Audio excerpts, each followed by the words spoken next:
A paz, povo de Deus, aqui é o pastor Gessé Rocha e eu tenho uma palavra de Deus, uma palavra de vitória para a sua vida.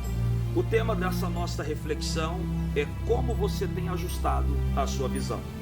Em muitos aparelhos eletrônicos você tem a possibilidade de ajustar o zoom, o tamanho da imagem, a distância, fazer o enquadramento, fazer com que a imagem ela fique menos embaçado, mais claro, né? E o jeito ou a maneira com que você enquadrar, com que você ajustar aquele zoom ou aquela câmera vai determinar a imagem que você vai ter a respeito daquilo que está sendo o alvo. Na nossa vida não é diferente. Depende da maneira que nós estamos ou que a nossa visão está ajustada, você vai ter uma imagem ou uma ideia diferente daquilo que você está vendo. A palavra de Deus ela fala a respeito de uma história registrada no livro de Números, no capítulo 13. Aonde o povo, depois de voltar de espiar a terra, trouxeram o relatório a respeito daquilo que eles haviam visto.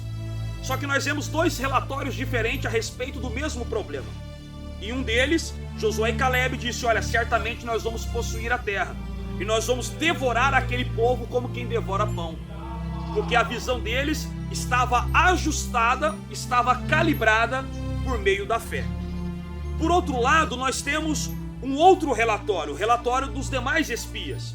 A visão deles estava ajustado pelo medo, o pavor, o pânico, a naturalidade com que eles enxergavam as coisas. E eles disseram: olha, aquele povo é mais forte do que nós. Toda aquela terra é uma terra que habita gigante, todo o seu povo é gigante, e diante deles nós somos como gafanhoto e também diante dos olhos deles. Olha que coisa interessante, quando a sua visão ela não está ajustada em Deus, você tende a ver o problema maior do que o que ele é. A palavra disse que eles relataram que todos os habitantes daquela terra eram gigantes. E pelo conhecimento da história, nós sabemos que isso não era verdade. Havia sim alguns gigantes. Mas olha o exagero que o medo produziu no coração deles. Olha o exagero da visão em relação à visão que eles teve, que foi gerada pelo medo que havia dentro deles. Se você está tomado pelo medo, pela angústia, pela ansiedade, você tende a ver as coisas diferente daquilo que de fato elas são. Você tende a ver o problema maior do que o que eles são. Mas quando nossa visão está ajustada em Deus, está ajustada na fé, nós conseguimos enxergar o problema do tamanho que ele realmente é. A palavra de Deus diz que Davi ele olha para aquele gigante e ele disse: quem é esse incircunciso para afrontar o exército do Deus vivo?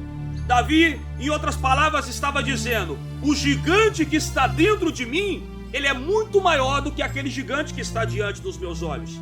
Ele conseguiu ver o gigante do tamanho que ele realmente era, diante do gigante que estava dentro dele. A fé, ela nos dá a capacidade de ver as coisas da maneira e do jeito que Deus enxerga. Eu não sei o que você está passando hoje, a adversidade que você está enfrentando, mas uma coisa eu sei: é tempo de nós ajustarmos a nossa visão em Deus para enxergar as coisas do jeito que elas são. Não do jeito apenas que elas são de forma natural, mas do jeito que elas são na ideia de Deus. Naturalmente falando, Golias era um grande problema, mas na visão de Deus, Golias era a solução para a vida de Davi. Na visão natural, aquela terra e aqueles homens eram um grande problema. Na visão de Deus, aqueles homens, aquela terra e aquelas dificuldades era a oportunidade de Deus marcar a história do povo de Israel com um grande milagre. Eu não sei como você está vendo, mas uma coisa eu quero te dizer, que você precisa ver ajustando a sua visão em Deus e por meio da fé. Fique com esta palavra, que Deus te abençoe e que você possa ver as coisas grandes e extraordinárias que Deus tem para a sua vida.